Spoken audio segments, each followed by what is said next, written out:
Good afternoon, sir. Yeah, good afternoon, Murgesh. How are you? Sir, I'm so grateful that I'm seeing you for the very first time, like one-to-one I understand. interaction, because I have been like watching your videos since I was in my third year in Oh, BTech. okay. Uh-huh. Then after like I did my first masters in India, then I did my second masters here in Canada, Okay. and just before like 2 months I started working. Uh-huh. सो मुझे feel वही होता है कि मुझे आपकी videos में जब देखता हूँ मुझे पता चलता है कि क्या करना चाहिए लेकिन हाउ टू इम्प्लीमेंट। हो सकता है कि अभी जो आपकी करंट लाइफ की जो भी सिचुएशन है उसको इम्प्लीमेंट करने की ज़रूरत ही नहीं है। जैसे फॉर एग्जांपल आप कोई बुक पढ़ते हो या कुछ समझते हो तो ज़रूरी नहीं है कि उसको इम्प्लीमेंट करना है। जब टाइम आएगा तभी तो इम्प्लीमेंट होगा ना। फॉर एग्जाम्पल मैं बात कर रहा हूँ कि भाई बारिश आए तो ऐसे एक छतरी लेकर के आपको घर से बाहर निकलना है, बिना उसके नहीं निकलना है, नहीं तो ठंड लग जाएगी। तो भाई जब बारिश आएगी तभी तो उस बात को आप इम्प्लीमेंट कर पाओगे प्रैक्टिकली। अगर अभी बारिश आ ही नहीं रही है तो उसको इम्प्लीमेंट कैसे करोगे?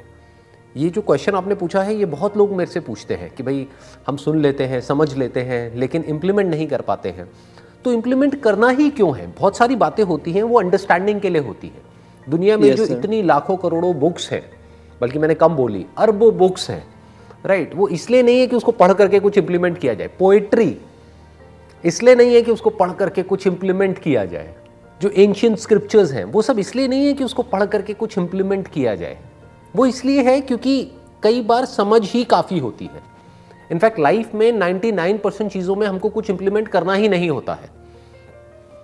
At the level of understanding जब चीज़ें क्लियर हो जाती हैं तो हमारी 99% प्रॉब्लम्स लाइफ की वैसी सॉल्व हो जाती है, क्योंकि आप कर तो वही रहे हो जो आपको ठीक लगता है। आप या चाहो भी तो आप वो नहीं कर सकते कि जो मैं कर रहा हूं, क्योंकि मेरी पर्सनालिटी आपकी पर्सनालिटी से बिल्कुल अलग है। या फॉर एग्जाम्पल अभी तक आपने बताया कि आपने बीटेक किया है, एमटेक किया है, फिर आप अभी बेसिकली 2 महीने से अभी आप जॉब कर रहे हो, तो आप एग्जैक्टली वही कर रहे हो जो आपने सोचा था।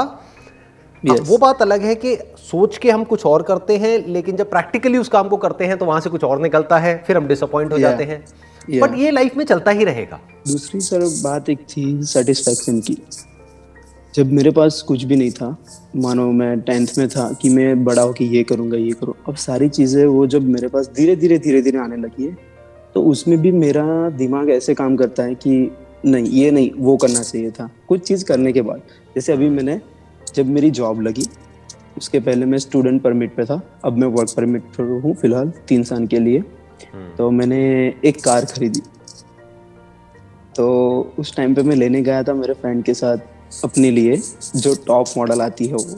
तो मैंने सोचा नहीं अभी मेरे पास वो परमानेंट वाली जॉब नहीं है तो मैं फिलहाल मीडियम वाला मॉडल ले लेता हूँ। फिर वो लेके मैं आया, उसके बाद then after 1 month I got job. तो दिमाग में फिर वही बात है कि मैंने ये क्यों किया, वो करना चाहिए था। तो मतलब ऐसे ऐसे छोटे से जो थॉट्स आते रहते हैं कंटिन्यूअसली। और आपने एक वीडियो में बोला कि आपके पास एक स्विच है, so I tried that but for me it's like I can not follow that, I can not implement. I understand. So मैं अभी I'm not talking about like everyone else, but for me what should I do right now? देखिए पहले तो ये समझिए कि जो भी अपना डिस्क्राइब कर रहे हैं कि एग्जैक्टली इस तरीके से होता है कि आप कोई काम करते हैं, फिर उसको करने के बाद में आपको लगता है कि यार ये मैंने नहीं किया होता, या फिर ये ना करके ये कर लिया होता Exactly, तो ये हो गया exactly. होता। तो ये Yeah, सिर्फ आपके साथ में नहीं होता, ये सबके साथ में होता है। माइंड ऐसे ही काम illusion, करता yeah. है। इसको इल्यूजन भी कह सकते हो, इसको आप ये भी कह सकते हो कि हमेशा हमारे पास में कुछ चॉइसेस होती हैं, तो उन चॉइसेस में से हम वही चूज करते हैं उस टाइम पे जो हमको ठीक लग रही होती है। ठीक लेकिन लगे। फ्यूचर में जाकर के कई बार वो चॉइसेस गलत भी होती हैं, और कई बार हमको लगता है, रिग्रेट भी होता है कि ये हमने गलत डिसीजन ले लिया है, लेकिन तब तक बहुत देर हो चुकी होती है क्योंकि पास में जाकर के हम उन डिसीजंस को चेंज नहीं कर सकते हैं। तो अब आपको क्या समझना होगा, मे बी अभी जो मैं करंट आपकी जो सिचुएशन समझ पा रहा हूँ उसके हिसाब से आप गूगल पे सर्च करिए द सेरेनिटी प्रेयर, Prayer. ये आप सर्च करिए, ठीक है। वो एक छोटी सी प्रेयर आएगी जिसमें भगवान से कुछ कहा जा रहा है कि गॉड, अगर मैं आपको एग्जैक्ट बताऊं अभी पढ़ करके, क्योंकि एग्जैक्ट अभी जो आपकी करंट सिचुएशन चल रही है ना उससे वो रिलेट होता है। इसको आप क्या कर सकते हैं, ये जो प्रेयर है इसको प्रिंट आउट करके या कहीं भी ऐसी जगह पे लगा लीजिए जहाँ पे डेली सुबह आपको उठते ही दिखे। या जैसे जिस मिरर में आप देखते हो सुबह, मान लो उठ करके आप अपने वॉशरूम में जाते हो, Yeah. तो वहाँ पे मिरर पे साइड में कहीं पे आप लगा सकते हो, या अपनी अलमीरा पे लगा सकते हो, कहीं पे भी लगा सकते हो। This will help you a lot. ये आपको बहुत हेल्प करेगी आपकी जो करंट सिचुएशन है उसमें। ये प्रेयर क्या कहती है? God grant me the serenity to accept the things I can not change.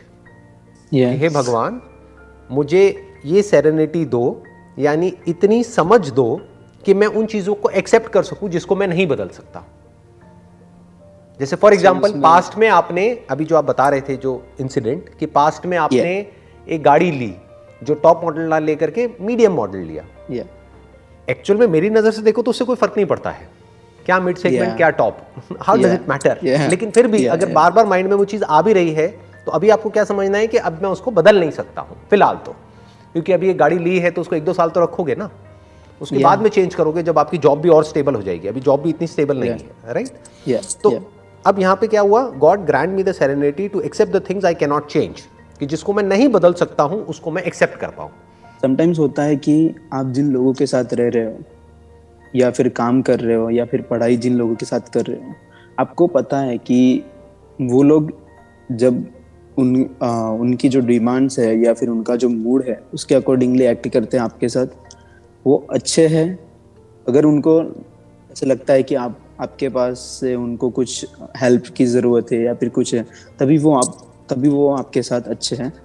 तो आपने सपोज उनकी हेल्प कर दी या फिर कुछ भी उनके साथ बातें कर ली, फिर सडनली उनके बिहेवियर में अनप्रिडिक्टेबल चेंज आता है। तो दिमाग इतना सेंसिटिव हो जाता है उस टाइम पे कि आप जॉब कर रहे हो या पढ़ाई कर रहे हो, उस टाइम पे भी आप उनके बारे में ही सोच रहे हो, चाहे वो रिलेटिव्स हो, फ्रेंड्स हो। अभी आपने जो बात करी कि भाई आपके कोई फ्रेंड्स हैं या कलीग्स हैं, राइट?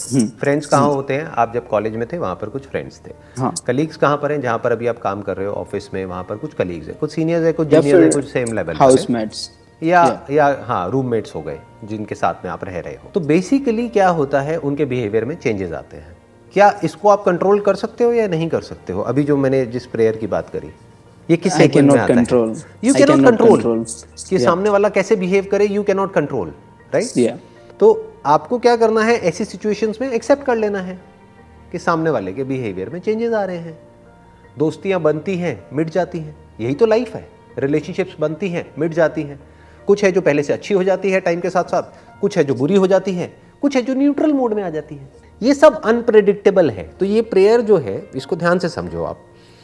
ये प्रेयर क्या कहती है कि God grant me the serenity to accept the things I can not change, कि जिसको मैं नहीं बदल सकता उसको मैं एक्सेप्ट कर पाऊं। Number 2, courage to change the things I can and wisdom to know the difference. यही तो लोगों को नहीं पता है। जिसको नहीं बदल सकते उसको बदलना चाहते हैं, जिसको बदल सकते हैं उसको बदलते नहीं हैं। इन दोनों के बीच के फर्क को अगर आप समझ पाते हो लाइफ में, तो बहुत आगे जाओगे। लाइफ में एक बैलेंस क्रिएट हो जाएगा। इसी को एक बैलेंस लाइफ बोलते हैं। कि कुछ चीजें हैं जो हमारे कंट्रोल से बाहर है, तो उसको एक्सेप्ट कर लिया। फॉर एग्जाम्पल, कोई पर्सन है, मान लो उसका एक्सीडेंट हुआ और एक हाथ कट गया, तो कट गया ना, अब उसके बारे में क्या सोचते रहना है बैठे बैठे? जो हाथ बचा हुआ है उसके बारे में सोचो ना। That is my weakest point, sir. If something happens to me, I keep thinking.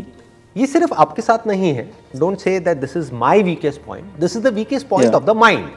और माइंड आपका या मेरा नहीं होता है, माइंड होता है। ये सिर्फ आपके साथ नहीं होता है, ये सबके साथ होता है। इस गलत फहमी में मत रहना कि ये प्रॉब्लम सिर्फ आपको है। ये प्रॉब्लम सबको है। हम होते कहीं हैं, होना कहीं और चाहते हैं। यही तो है आपकी प्रॉब्लम। इंडिया में था तब मैं सोच रहा था कि कनाडा में जाऊंगा। exactly. मैं आ चुका हूँ, हाँ, तब मैं जा रहा हूँ। तो अब इंडिया की याद आती है। फाइनेंशियली स्टेबल कब हो जाऊं, और जब हो जाऊंगा यहाँ पे परमानेंट रेसिडेंट हो जाऊंगा, as soon as I get that I'll go to India.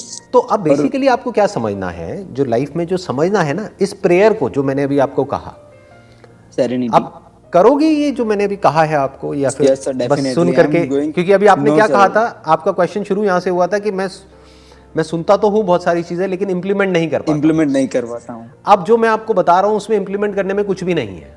बाएं हाथ का खेल है, ये तो दायां हो गया, बाएं हाथ का खेल है। ठीक है ना? हाँ, तो बहुत ही आसान है। कुछ नहीं करना है, एक प्रिंट आउट निकालना है और उसको कहीं पे चिपका देना है, और डेली उस प्रेयर को पढ़ना है। बस इतना ही तो चाहिए, और क्या चाहिए जिंदगी में, और क्या चाहिए? पूरी जिंदगी का जो एसेंस है वो इस प्रेयर के अंदर समअप हो गया है एक तरीके से, कि जो चीजें आप नहीं बदल सकते उसको आप एक्सेप्ट कर लो, और जो बदल सकते हो उसको बदलने में अपनी पूरी ताकत झोंक दो, पूरी जान लगा दो। जो आपके कंट्रोल में है वहां पर अपना पूरा फोकस लगा दो, जो आपके कंट्रोल में नहीं है वहां से पूरा फोकस हटा दो। तो यही तो चाहिए लाइफ में, और क्या चाहिए? और इन दोनों के बीच के फर्क को आप समझ पाओ, इन दोनों के बीच के फर्क को समझ पाओ, ये इसको अंडरस्टैंडिंग बोलते हैं। मेरे जो सारे सेशंस हैं बेसिकली वो यही तो है कि भाई जो पास्ट में हो गया उसको छोड़ो ना, पास्ट था तो मतलब मैं क्या कह रहा हूं कि उसको एक्सेप्ट कर लो, खत्म करो उसको, उस टॉपिक को क्लोज करो। फोकस कहां करना है? प्रेजेंट पे फोकस करो, अपने रिसोर्सेज देखो अभी प्रेजेंट में आपके पास क्या है, उसके अकॉर्डिंग फ्यूचर में आप क्या क्रिएट कर सकते हो।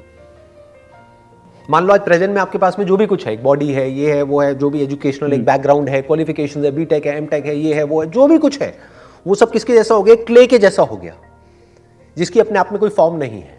बट उससे क्या बन सकता है? उससे एक बड़ा कमाल का फ्यूचर क्रिएट हो सकता है। कैसा हो सकता है? कैसा भी हो सकता है, इन्फिनिट पॉसिबिलिटीज है। तो उस पे फोकस करो कि ये जो मेरे पास में है वो नहीं जो नहीं है, जो अभी है उसके बेस पर आप क्या क्या कर सकते हो, बस वहां पर दिमाग लगाओ।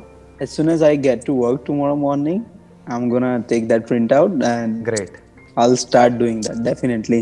So it was my dream to connect with you personally, because at Pleasure. that time I was around 21. Right now I'm 25, so it's like been 4 to 5 years. अच्छा. So I really I'm so happy to connect with you, because My pleasure. I never imagined that Sandeep sir will take my name. हाँ. But today आपका नाम मैंने ठीक लिया ना? आपका नाम मृगेश ही है ना? Very correct. मृगेश, मृग मतलब Yeah. मृग मतलब हिरण, राइट? हिरण, yeah. और एश मतलब जो उनका किंग है, राजा, हाँ, राजा, king, whatever, yeah. हाँ, the god of deers, right? Yeah, तो yeah. अब हिरण के बारे में एक बड़ी अच्छी बात है जो आपको शायद पता होगी कि हिरण के अंदर कस्तूरी होती है, राइट? ये सुना है आपने? Yeah. इसके बारे में सुना है ना?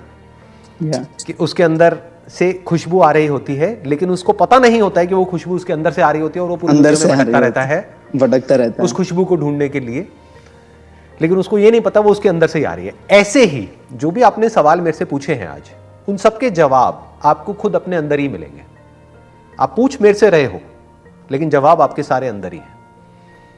इस प्रेयर को आप जब देखते जाओगे, डेली बेसिस पे पढ़ते जाओगे, तो आपका जो माइंड है वो अपने आप ही अंदर से आंसर्स देता चला जाएगा कि किस सिचुएशन में क्या करना है, कहां पर एक्सेप्ट करना है, कहां पर एक्ट करना है।